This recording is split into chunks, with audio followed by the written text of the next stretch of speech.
গাজওয়ায়ে হিন্দ। গাজওয়ায়ে হিন্দ এটা এখন hot cake Bangladesh. সবকিছু নিয়ে রাজনীতি হয়, এটা নিয়েও রাজনীতি হয়। গাজওয়ায়ে হিন্দ মানি ভারতবর্ষ বিজয়ের যুদ্ধ সংক্রান্ত হাদিস। বাংলাদেশের মাহফিলে, বাংলাদেশের কোনায় কোনায় প্রত্যেক জায়গায় মাহফিল করে আমাদের উলামায়ে কেরাম প্রত্যেক দিন গাজওয়ায়ে হিন্দ করতেছে। ভারতবর্ষ জয় করে ফেলবে, হ্যাঁ, কালকে পরশু। তো আমরা চাই যে আমার নবী সাল্লাল্লাহু আলাইহি ওয়াসাল্লাম যে কনটেক্সটে কথাটা বলেছেন, আমরা সেই কনটেক্সটে বোঝার চেষ্টা করব। গাজওয়ায়ে হিন্দ সম্পর্কে যে হাদিস শরীফগুলো এসেছে এবং অসংখ্য মানুষ আপনারা যারা দেখবেন, আমি অনুরোধ করব আপনারা আমাদের এই কথা নিজেরা শুনবেন এবং প্রচার করবেন, যাতে উম্মত মিসগাইডেড না হয়। সম্মানিত উপস্থিতি, কিয়ামতের পূর্বে আমার নবী সাল্লাল্লাহু আলাইহি ওয়াসাল্লাম বেশ কিছু ঘটনার কথা বলেছেন, যে ঘটনাগুলা ঘটবে। আমরা যেটা জুমার মসজিদে শুরু করেছি, আলামাতে সুগরা আলামাতে কুবরা, ছোট আলামত বড় আলামত। আমার নবী সাল্লাল্লাহু আলাইহি ওয়াসাল্লাম আলামত বর্ণনা করতে করতে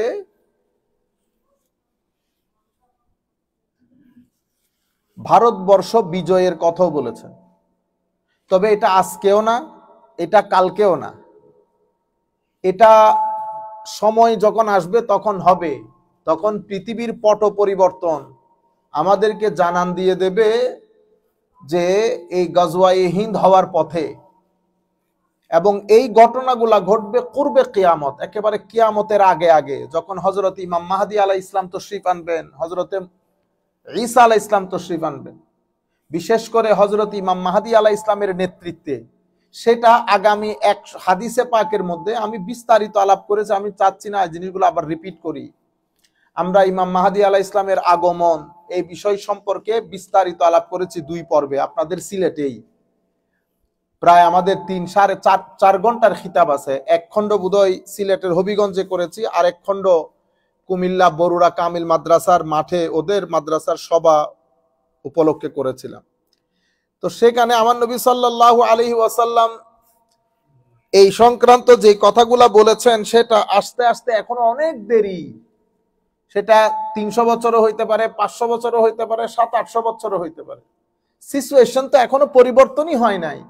ওয়েস্ট থেকে এখনো পর্যন্ত নেতৃত্ব কর্তৃত্ব ইন্ডিয়ার কাছে তো যাই নাই।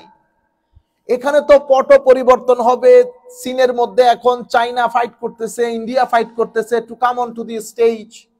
এবং আপনি টেকনোলজির দিক থেকে ইন্ডিয়া ইভেন আমেরিকাকে ছাড়িয়ে গেছে ধরতে গেলে। আমেরিকা যার কারণে তাদের ইউনিভার্সিটি গুলা তারা চাচ্ছে যে ব্রাঞ্চ অফিস গুলা ইন্ডিয়াতে খোলা হোক আমেরিকা। তো এখন আবার চাইনা স্টেজের মধ্যে আসতেছে। এখন তো ক্ষমতার পট পরিবর্তন হচ্ছে। কিন্তু আনফরচুনেটলি এমন এক জাতি আমরা, বাংলাদেশের আনাচে কানাচে প্রথম শুরু হয়েছে ইমাম মাহাদিকে নিয়ে। প্রত্যেক দিন ইমাম মাহাদির আগমন হচ্ছে, এবং এই কাজগুলা বেশি করে আমাদের যারা বিভিন্ন ইসলামী সংগঠনের সাথে জড়িত, তারা ইসলামী রাজনীতির সাথে জড়িত তারা। আমরা এমনিতে মানুষকে কনভিন্স করতে পারতেছি না, তো আমরা আখিরাতের ভয় দেখাই আর ইমাম মাহাদির আগমনের ভয় দেখাই। আজীব। এবং টিভির মধ্যে কয় হাজার বার আসছে। কিছু ইমাম মাহাদি পাকিস্তানে আসে, কিছু ইমাম মাহাদি আমাদের বাংলাদেশে আসে। ইন্ডিয়া এখনো ইমাম মাহাদি থেকে বেঁচে আছে। কিছুদিন আগে ইমাম মাহাদি তশরিফ আনছেন ইন্দোনেশিয়াতে। মানে ইমাম মাহাদির ছড়াছড়ি, ইমাম মাহাদির ছড়াছড়ি। আমরা হাদিস শরীফগুলো আগে পড়ি। এই হাদিস অসংখ্য কিতাবের মধ্যে এসছে। ইমাম আহমদ ইবনে হাম্বল মুসনাদের মধ্যে বর্ণনা করেছেন, ইমাম নাসাই, ইমাম হাকিম, বিশেষ করে ইমাম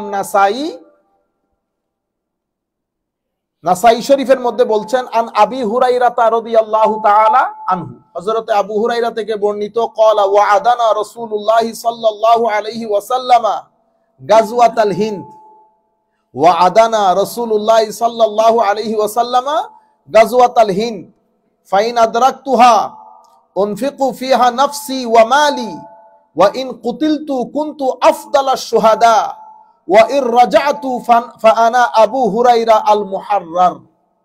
হযরতে আবু হুরায়রা রাদিয়াল্লাহু তাআলা আনহু ইরশাদ করছেন যে রাসূল করিম সাল্লাল্লাহু আলাইহি ওয়াসাল্লাম আমার সাথে প্রমিস করেছেন, ওয়াদা করেছেন, হি promised that we would invade India, আমরা ইন্ডিয়াকে কি করব, আক্রমণ করব। ওয়া আদানা রাসূলুল্লাহ সাল্লাল্লাহু আলাইহি ওয়াসাল্লাম গাজওয়াতাল হিন্দ, আমরা ভারতবর্ষে যুদ্ধ পরিচালনা করব, আমার নবী আমাদেরকে ওয়াদা দিয়েছেন এবং বলেছেন। আমার হযরত আবু হুরায়রা বলছেন, আমি যদি সেই যুদ্ধ পর্যন্ত বেঁচে থাকি, উনফিকু মালি নাফসি ওয়া মালি, আমি সেই যুদ্ধের মধ্যে আমার নফস, আমার ধন সম্পদ সবকিছু লুটিয়ে দেব, সবকিছু খরচ করব। If I live to see that I will sacrifice myself and my wealth.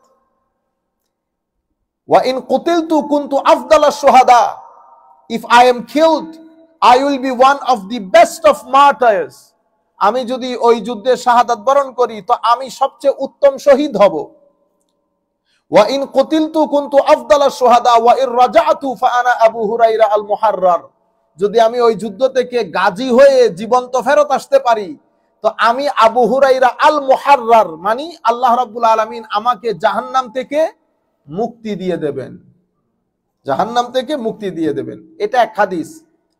এখন এই হাদিস যে আমার নবী সাল্লাল্লাহু আলাইহি ওয়াসাল্লাম কুরবে কিয়ামতের কথা বলছেন, তাহলে আমরা নাসাই শরীফের আরেকটা হাদিস দেখি। এটা 3172 বা 73 নম্বর হাদিস, এর পরবর্তীর 3173 নম্বর হাদিস, এরপরে 3175 নম্বর হাদিস পড়ি একই কিতাব থেকে। আন সাউবান মাওলা রাসূলুল্লাহ সাল্লাল্লাহু আলাইহি ওয়াসাল্লাম قال, হযরতে সাউবান রাদিয়াল্লাহু তাআলা আনহু, যিনি আমার নবী সাল্লাল্লাহু আলাইহি ওয়াসাল্লামের কি ছিলেন, গোলাম ছিলেন। শব্দ কি ব্যবহার হয়েছে, মাওলা রাসূলুল্লাহ, মাওলা রাসূলুল্লাহ। তো এই মাওলা মানে কি মাওলা? তাইলে আপনারা যাকে মাওলা বলেন, আমরা যাকে মাওলা বলি, যেই কারণে আপনারা হুজুরদেরকে মাওলানা বলেন। কি বলেন? মাওলানা। আপনি হুজুর গৌসুল আজমকে গৌসুল আজম বললে শিরিক হয়ে গেছে। তো হুজুর এই 3 টাকার মৌলবীরে, আমি 4 টাকার মৌলবীরে যে আপনি মাওলানা ডাকছেন, শিরিক হয় নাই? শিরিক হয় নাই। মাওলানা মানে কি? আমার মাওলা। আপনি আল্লাহরেও মাওলা ডাকলেন, আমারেও মাওলা ডাকলেন, তো শিরিক হয় নাই? শুধু হুজুর গৌসুল আজমকে গৌসুল আজম বললে শিরিক হয়ে গেছে। আজীব ভাই, আপনারা বুঝতে পেরেছেন? তাইলে মাওলা শব্দটা মালিক অর্থেও ব্যবহৃত হয়, মাওলা শব্দটা কৃতদাস অর্থেও ব্যবহৃত হয়। তো এখানে মাওলা রাসূলুল্লাহ, মাওলা রাসূলুল্লাহ মানে আমরা জানি হযরতে সাউবান আমার নবীর কি ছিলেন, কৃতদাস ছিলেন, গোলাম ছিলেন। তো হযরতে সাউবান বলছে, ক্বালা ক্বালা রাসূলুল্লাহ সাল্লাল্লাহু আলাইহি ওয়াসাল্লাম, আমার নবী ইরশাদ করেছেন, ইসাবাতান মিন উম্মতি আহরাজাহুমাল্লাহু মিনান নার, there are 2 groups of my ummah, আমার উম্মতের 2 গ্রুপ যাদেরকে আমার আল্লাহ জাহান্নামের আগুন থেকে মুক্তি দান করেছেন। 2 গ্রুপ যাদেরকে জাহান্নামের আগুন থেকে মুক্তি দান করেছেন। ইসাবাতুন তাগজু আল হিন্দা, এক গ্রুপ যারা ভারতবর্ষ যুদ্ধ পরিচালনা করবে, এবং ওয়া ইসাবাতুন তাকুনু মা ঈসা ইবনে মারইয়াম আলাইহিস সালাম, আরেক গ্রুপ যারা হযরতে ঈসা আলাইহিস সালামের সাথে থাকবে। তাইলে আমার নবী কি আজকের যুদ্ধের কথা বলতেছে? না না না। সময় আসবে যখন সিন্ধ মানে পাকিস্তান, হিন্দ, ভারতবর্ষ, পুরা ভূখণ্ড ইসলাম একেবারে চিরতরে মুছে যাওয়ার অবস্থা। হযরতে মাহদী আলাইহিস সালাম তশরীফ আনবেন। হযরত মাহদী আলাইহিস সালামের সৈন্যবাহিনীর সাথে হিন্দের সৈন্যবাহিনী মিলে সিন্ধ এবং হিন্দের মধ্যে আক্রমণ করবে। সিন্ধ, এখানে আপনারা শুধু গজওয়াই হিন্দের কথা বলছেন, গজওয়াই সিন্ধের কথাও তো আছে হাদিসে পাকের মধ্যে, শুধু হিন্দের কথা নাই। আপনারা বুঝতে পেরেছেন? তো সিন্ধ মানে পাকিস্তান, যুদ্ধ উভয় জায়গায় পরিচালিত হবে এবং এই ঘটনাগুলো ঘটবে। আমি বারবার বলছি আপনাদেরকে, আল্লাহর ওয়াস্তে জাতিকে বিপদগামী করবেন না, জাতিকে আপনারা মিসগাইড করবেন না। আমার নবী যে কনটেক্সটের উপর কথাগুলো বলেছেন সেই কনটেক্সটের মধ্যে আসতে হবে।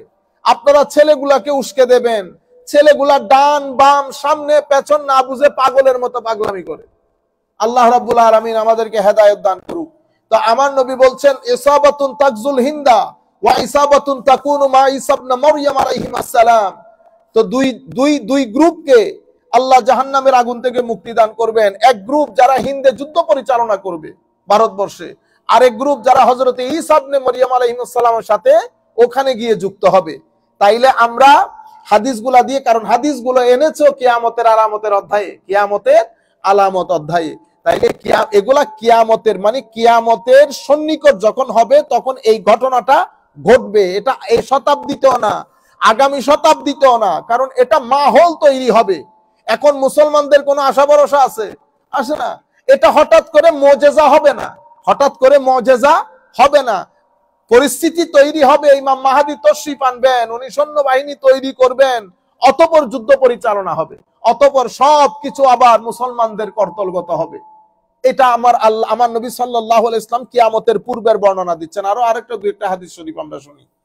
হাদাসানি খালিলি আস-সাদিকুল মাসদুক রাসূলুল্লাহ সাল্লাল্লাহু আলাইহি ওয়াসাল্লাম আন্নাহু ক্বাল আন আবি হুরায়রা রাদিয়াল্লাহু তাআলা আনহু ক্বাল ইয়াকুনু ফি হাযিহিল উম্মাহ বা'সুন ইলা সিন্দে ওয়াল হিন্দ, ইলা সিন্দে ওয়াল হিন্দ ফা ইন আনা আদরাকতুহু ফাস্তুশহিদতু ফাযাক ওয়া ইন আনা ফাযাকারা কালিমাতান রাজা'তু আনা আবু হুরায়রা আল মুহাররার। একই ঘটনা। হযরতে আবু হুরায়রা বলছেন, আমার প্রাণ প্রিয়, আমার প্রাণ প্রিয়, প্রাণ সখা আমার নবী মুহাম্মদুর রাসূলুল্লাহ সাল্লাল্লাহু আলাইহি ওয়াসাল্লাম ইরশাদ করেছেন যে ইয়াকুনু ফি হাযিহিল উম্মাহ বা'সুন, এই উম্মত যুদ্ধ পরিচালনা করবে, ইলা সিন্দে ওয়াল হিন্দ, ভারতবর্ষ এবং সিন্ধু প্রদেশ অর্থাৎ পাকিস্তান, এই পুরা হিত্তার মধ্যে, আল্লাহর এই জমিনের মধ্যে আল্লাহর নাম আস্তে আস্তে মুছে যাবে। আবার নতুন করে এই জাতির মধ্যে গণজাগরণ তৈরি হবে ইমাম মাহদী আলাইহিস ইসলামের কর্মকাণ্ডে এবং নেতৃত্বে। তো ইয়াকুনু ফি হাযিহিল উম্মাহ বা'সুন ইলা সিন্দে ওয়াল হিন্দ, সিন্ধ এবং হিন্দ, সিন্ধু প্রদেশ পাকিস্তান এবং হিন্দের মধ্যে, ভারতবর্ষের মধ্যে আমার উম্মত আক্রমণ করবে। তখন আবু হুরায়রা বলছে, যদি আমি পাইতাম, আমি শাহাদাত বরণ করতাম, আমি যদি ফেরত আসতাম, তাহলে আনা আবু হুরায়রা আল মুহাররার, আল্লাহ আমাকে জাহান্নামের আগুন থেকে মুক্তি দান করতেন। তাহলে আমরা এই তিনটা হাদিস আপাতত পড়েছে, তিন হাদিসের মধ্যে আমরা কনক্লুশনে যদি যাই, তো এখানে আমার নবী সাল্লাল্লাহু আলাইহি ওয়াসাল্লাম কিয়ামতের পূর্বক্ষণের বর্ণনা, কিয়ামতের পূর্বক্ষণের বর্ণনা দিচ্ছেন। সেটা আমাদের ইমাম মাহদী আলাইহিস ইসলামের আগমন, আমার নবীর সমস্ত হাদিসগুলো যদি আমরা সামনে রাখি, এটা আগামী 400-500 বছরের আগে নয়, অনেক লম্বা সময়, বুঝতে পেরেছেন। এর পরবর্তীতে আন আবি হুরায়রা রাদিয়াল্লাহু তাআলা আনহু قال قال رسول الله صلى الله عليه وسلم وذكر الهند يغزو الهند منكم جيش يفتح الله عليهم حتى يأتوا بملوكهم مغللين بالسلاسل يغفر الله ذنوبهم। সুবহানাল্লাহ। হযরত আবু হুরায়রা ইরশাদ করছেন, আমার নবী বলেছেন, হিন্দের কথা, ভারতবর্ষের কথা উচ্চারণ করে, স্মরণ করে ভারতবর্ষের আলোচনাতে আমার নবী ইরশাদ করেছেন, ইয়াগজুল হিন্দা মিনকুম জাইশুন, তোমাদের মধ্যে, তোমাদের ভাইদের মধ্যে একটা দল সৈন্যবাহিনী ভারতবর্ষ আক্রমণ করবে, যাদের হাতে আল্লাহ ভারতবর্ষকে কি দান করবেন? ভিক্টরি দান করবেন, যাদের হাতে আল্লাহ ভারতবর্ষকে বিজয় দান করবেন। হাত্তা ইয়াতু বিমুলুকিহিম, এবং এমনকি শেষ পর্যন্ত, until they bring their kings in chain, শেষ পর্যন্ত যুদ্ধে শুধু বিজয় হবে না, তাদের রাজা মহারাজাকে শিকল বন্দী করে কার কাছে নিয়ে যাবে? হযরতে ফায়াজিদুনা ইবনা মারইয়াম বিশাম, ভারতবর্ষের রাজাকে বন্দী করে শিকল বেঁধে ইন্ডিয়া থেকে হযরতে ঈসা বিন মরিয়মের সাথে ওই দরবারে পেশ করার জন্য সিরিয়াতে নিয়ে যাবে। সিরিয়াতে আজকে নিয়ে যাবে, এই সিরিয়াতে। ইন্না লিল্লাহি ওয়া ইন্না ইলাইহি রাজিউন। তাইলে আমি এই চারটা হাদিসের মাধ্যমে, আপনারা তো বুঝতে পেরেছেন আমার নবী সাল্লাল্লাহু আলাইহি ওয়াসাল্লাম কি বলেছেন, কিসের কথা বলেছেন। একটা হাদিস পাইলেন, বস বিসমিল্লাহ করে এটা ওয়াজ তাকরীরের মধ্যে গরম করতেছেন, এমন কেন করেন? হাদিস শরীফ আমার নবী এই বিষয়ক যা কিছু এনেছেন, আমি আরেকটা দুইটা বললে আপনারা বুঝতে পারবেন। ইমাম ইবনে কাসির সহ সমস্ত মুহাদ্দিসিন বলছেন, ওয়াকাদ গাজাল মুসলিমুন আল হিন্দা ফি আইয়ামে মুআবিয়া, মুসলমানরা হিন্দে আক্রমণ করেছে মুআবিয়া রাদিয়াল্লাহু তাআলা আনহুর সময়কালে। এখন এই যে গজওয়ায়ে হিন্দ, এটা কোন সময়ের গজওয়া? এটা কি হযরতে মুআবিয়া রাদিয়াল্লাহু তাআলা আনহুর সময়কাল, নাকি সুলতান মাহমুদ গজনবীর সময়কালের কথা বলেছেন? সমস্ত মুহাদ্দিসিন বলেছেন না, এটা সুলতান মাহমুদ গজনবীর সময়কালের ওই গজওয়াও না, হযরতে মুআবিয়া রাদিয়াল্লাহু তাআলা আনহুর সময়কালের গজওয়াও না, বরং এই গজওয়া, এই যুদ্ধ সংগঠিত হবে একেবারে কিয়ামতের আগে আগে করে, কিয়ামতের আগে আগে করে। ইমাম ইবনে কাসির ওনার আল বিদায়া ওয়ান নিহায়ার মধ্যে এবং অন্যান্য মুহাদ্দিসিনে কেরামও প্রায় একই কথাই বলেছেন। কারণ তখন পৃথিবীতে একটা বিশ্বযুদ্ধ লাগবে, সেই বিশ্বযুদ্ধে মুসলমানদের পক্ষ থেকে নেতৃত্ব দিবেন ইমাম মাহদী আলাইহিস সালাতু ওয়াস সালাম। এবং যুদ্ধের মধ্যে পানির জাহাজ যেগুলোর কথা বলা হয়েছে সেগুলাতে একটা মুসলিম দেশের মধ্যেও নাই। আমার নবী কোনো কথা রেখে যান নাই। এই জন্য বলে লাইলুহা কানাহারিহা, আমার নবীর দিনের মধ্যে রাতের কোনো অন্ধকার নাই, সবকিছু একেবারে ফকফকা আলো, ফকফকা আলো। আমার নবী কোনো অন্ধকার রেখে যান নাই। তাহলে মুসলমানরা ওই যুদ্ধ জাহাজ আবিষ্কার করে বানাইতে ফাইন্যান্সিয়াল এবিলিটি আরো শত শত বছর দরকার। তাহলে বিশ্বযুদ্ধ লাগবে। আপনি হাদিসের ভাষা দেখেন, আন মুআজ ইবনে জাবাল রাদিয়াল্লাহু আনহু আনিন নবী সাল্লাল্লাহু আলাইহি ওয়াসাল্লাম قال الملحمة العظمى وفتح القسطنطينية وخروج الدجال في 7 أشهر। বিশ্বযুদ্ধ আল মালহামাতুল উজমা, দ্য গ্রেট মালহামা, যেটাকে আমরা ওয়ার্ল্ড ওয়ার বলি। তো এটা পৃথিবী একটা বিশ্বযুদ্ধের মধ্যে নিপতিত হবে। একদিকে কুফর পুরা দুনিয়া, আরেকদিকে মুসলমান ইমাম মাহদী আলাইহিস ইসলামের নেতৃত্বে। ইমাম মাহদী আলাইহিস ইসলামের নেতৃত্বে যখন এই যুদ্ধ লাগবে, সিন্ধের সৈন্যবাহিনী এবং প্রত্যন্ত অঞ্চলে যারা এখন থেকে অনেক উলামায়ে কেরাম এই ধরনের কথা বলেছেন, যারা বিভিন্ন বড় বড় সংগঠন পরিচালনা করে ইখলাসের সাথে, generation to generation, generation to generation, শেষ বিকালে যেই 2, 4, 5 জন বেঁচে থাকবে দিন নিয়ে, সত্যিকার দিন নিয়ে, তারা ইমাম মাহদী আলাইহিস ইসলামের সাথে ওই যুদ্ধে কি হবে? যুক্ত হবে। তাহলে এটা বিশ্বযুদ্ধ হবে, মালহামাতুল উজমা, বিশ্বযুদ্ধ হবে। সেই যুদ্ধের মধ্যে আমার নবী সাল্লাল্লাহু আলাইহি ওয়াসাল্লাম ইরশাদ করছেন, কুস্তুনতুনিয়া ফাতা হবে, মানে কনস্টান্টিনোপল বিজয় হবে। এর পরবর্তীতে দাজ্জাল বের হবে। তাইলে বিশ্বযুদ্ধ, কনস্টান্টিনোপলের বিজয় এবং দাজ্জালের বাহির হওয়া, এই 3টা ঘটনা ঘটবে আমার নবী বলেছেন 7 মাসে। কয় মাসে? 3 ঘটনা 7 মাসে ঘটবে। আর আপনি এখন গজওয়াহিন করে ফেলতেছেন, কই দাজ্জাল, কই কি? হ্যাঁ, আচ্ছা। এরপরে আমার নবী সাল্লাল্লাহু আলাইহি ওয়াসাল্লাম আরো তখন পরিস্থিতি কোথায় গিয়ে দাঁড়াবে আপনি আপনার অবস্থান খেয়াল করেন। এখন আন ইবনে উমর রাদিয়াল্লাহু তাআলা আনহু আন্না রাসূলুল্লাহ সাল্লাল্লাহু আলাইহি ওয়াসাল্লাম قال তুকাতিলুকুমুল ইয়াহুদ ফাতুসাল্লাতুন আলাইহিম হাত্তা ইয়াকুলাল হাজারু ইয়া মুসলিমু হাযা ইয়াহুদিয়্যুন ওয়ারাই ফাকতুলহু। সুবহানাল্লাহ। মুসলমানরা যখন ওই অবস্থানে চলে যাবে, পৃথিবীতে মুসলমানদের আবার প্রভুত্ব প্রতিষ্ঠিত হবে। বিশ্বযুদ্ধের মধ্যে ইহুদিরা মুসলমানদের বিরোধিতা করবে, সেখানে সেই সময় মুসলমানদের নেতৃত্বে, কর্তৃত্বে ইহুদিদের ঠাঁই হবে না, পাথরের পিছনে গিয়ে আশ্রয় গ্রহণ করবে। আমার নবী হাদিসে পাকের মধ্যে বলছেন, ফাতুসাল্লাতুনা আলাইহিম, you will gain such control over them. তোমাদের কি নসিব হবে? প্রভুত্ব নসিব হবে, এমন কন্ট্রোল হবে, তারা যদি পাথরের পেছনে লুকিয়ে থাকে, পাথর বলবে ইয়া মুসলিম, হে মুসলমান আসো, ইহুদি আমার পিছনে আছে, ফাকতুলহু, তাকে হত্যা করো। আপনারা বুঝতে পেরেছেন? তো এগুলা কি আজকের কথা বলতেছে আমার নবী? কতদিন লাগে, কত বছর লাগে? অনেক দিন। কিন্তু আমরা আনফরচুনেটলি গত পরশু শুনেছি আমাদের প্রধান উপদেষ্টা ইউনূস সাহেবের যেই বলে সিলেকশন, এটা নবীদের মতো করে হয়েছে। এই সমস্ত বেগাইরত কতগুলা, মানে এগুলা লজ্জা শরমও লাগে না। একটা ব্যক্তি প্রতিবাদও করে না, লাখো মানুষ বসে শুনে গিলে, মানে এরা আমি বললাম বিনোদনের মতো। ইন্না লিল্লাহি ওয়া ইন্না ইলাইহি রাজিউন। আমি এইবার আমাদের ডক্টর এনায়েতুল্লাহ আব্বাসী সাহেবের আমরা ফুললি এন্ডোর্স করি এবং হুজুরের এই কাজটাকে আমরা অ্যাপ্রিসিয়েট করি। এভাবেই হওয়া উচিত। উনি তওবার জন্য উদাত্ত আহ্বান জানিয়েছেন, কারণ এটা তো কুফরি কথা বলেছেন। আমরা তো আর ওই ফতোয়া দিতে পারবো না, আমরা কোনো মুফতি টুফতি না। কিন্তু আমার খুব ভালো লেগেছে, উনি তওবার জন্য আহ্বান জানিয়েছেন, 3 দিন সময় দিয়েছেন। আপনারা এগুলা কেন বলেন? কিসের নবী? আমার নবী আখেরি নবী। আমার নবীর মতো করে আপনারা এই ডিএডি কথাগুলা বলে ভিজা ভিজা আস্তে আস্তে করে, আপনারা বুঝতে পেরেছেন, খলত মলত করে ফেলতেছেন সবকিছু। আল্লাহ রাব্বুল আলামিন আমাদের হামি ও নাসির হোক।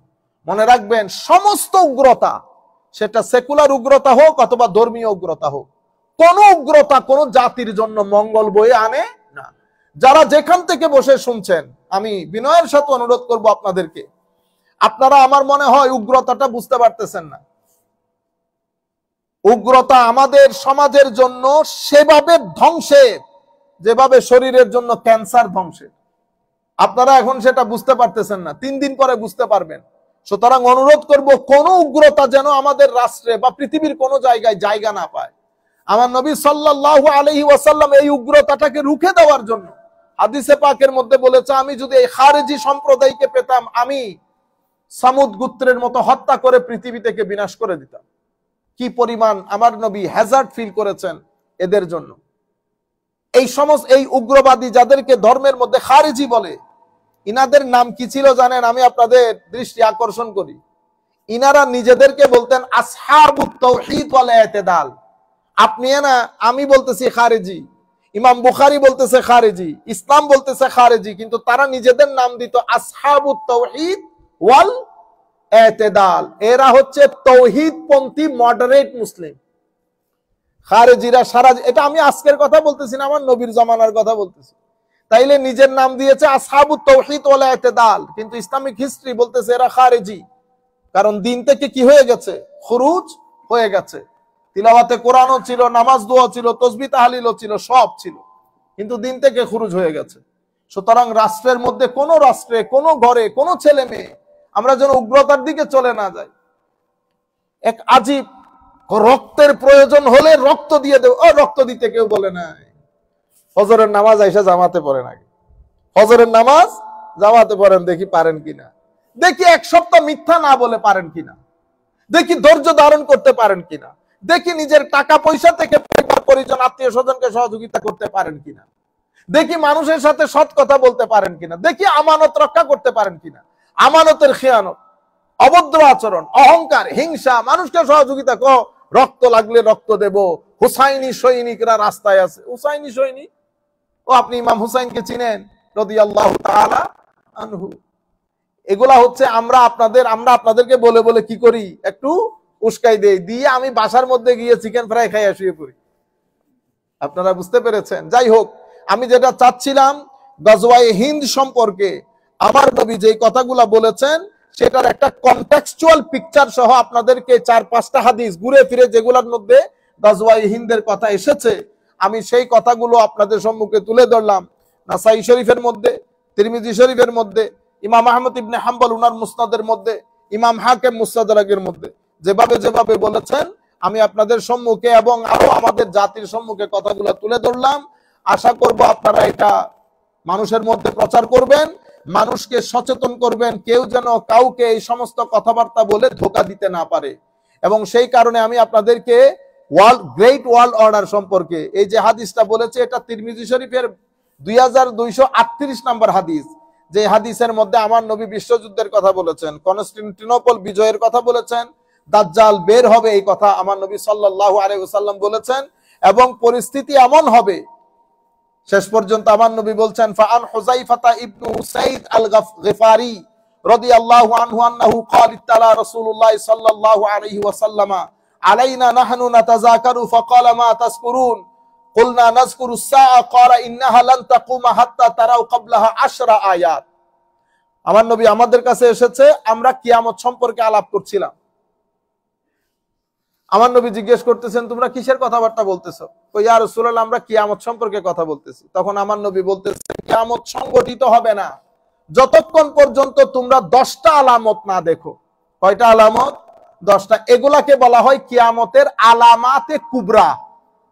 এগুলো হওয়ার পরে সাথে সাথে আর মনে করবেন যে কোনো মুহূর্তে পৃথিবী ধ্বংস হয়ে যাবে, তবে ধারাবাহিক ভাবে আসবে, সোমবারে বলে রোববারে চলে যাবে সেরকম না, এগুলো সব একটার পর একটা ঘটবে। কি হবে? আমার নবী বলেছেন সাল্লাল্লাহু আলাইহি ওয়াসাল্লাম, আদ-দুখান, আমি সংক্ষিপ্ত আকারে বলে যাচ্ছি, ধোঁয়া, ধোঁয়া বের হবে। এটার বিস্তারিত ডিটেলসে কথা আছে, কোন জায়গা থেকে ধোঁয়া বের হবে, পুরা পৃথিবী অন্ধকার হয়ে যাবে। এরপরে আদ-দাজ্জাল, দাজ্জাল বের হবে। দাব্বা, কিছু বড় বড় প্রাণী বের হবে, এরা কথা বলবে। ওয়া তুলুউশ শামস মিন মাগরিবিহা, সূর্য পশ্চিম দিক থেকে উদয় হবে। ওয়া নুজুল ঈসা বিন মারইয়াম, হযরত ঈসা আলাইহিস সালাম তাশরীফ আনবেন। ওয়া ইয়াজুজ এবং মাজুজ, ইয়াজুজ এবং মাজুজের কি হবে, উদ্ভব হবে। এবং তিনটা ভূমিধস হবে। কয়টা ভূমিধস? তিনটা ভূমিধস হবে। একটা হচ্ছে খাসফুন বিল মাশরিক ওয়া খাসফুন বিল মাগরিব ওয়া খাসফুন বিজাজিরাতিল আরব, একটা হচ্ছে পৃথিবীর প্রাচ্যে, আরেকটা পাশ্চাত্যে, এবং একটা জাজিরাতুল আরবে। ওয়াখিরু যালিকা নারুন তাতরুদুন নাস ইলা মাহশারিহিম, এবং একটা আগুনের ঝাটকি বের হবে। এই আগুন কোন 1 মাইল 2 মাইল না, মাইলের পরে মাইল, যেটা পুরা পৃথিবীবাসীকে কিয়ামতের ময়দানে নিয়ে যাবে। এই টোটাল ঘটনা, এগুলো আলামাতে কুবরা। এর আগে ঘটবে কোনগুলা? এই যে হযরত ঈসা বিন মারইয়াম আসবে, মাহদির আগমন ঘটবে, তখন এই ঘটনাগুলা ঘটবে, গজওয়াতে হিন্দ, তারপরে গজওয়ায়ে হিন্দ এবং বিশ্বযুদ্ধ। আপনারা বুঝেছেন? ইনশাআল্লাহ আমরা ডিটেইলসে পরে আলাপ করব। আমি যা সংক্ষিপ্ত আকারে আজকে যারা যেখান থেকে বসে দেখছেন, আপনাদের অনুরোধ ক্রমে বিষয়টা আপনাদের সম্মুখে তুলে ধরলাম। আপনারা এগুলা নিয়ে মানুষের সামনে একটু মানুষকে প্রসার করবেন, এবং আল্লাহ রাব্বুল আলামিনের দরবারে দোয়া করি সবার জন্য, আল্লাহ যেন আমাদেরকে ফিতনা থেকে রক্ষা করেন। ওয়া আলাইনা ইল্লাল বালাগুল মুবিন। আসসালামু আলাইকুম ওয়া রাহমাতুল্লাহি তাআলা ওয়া বারাকাতুহু।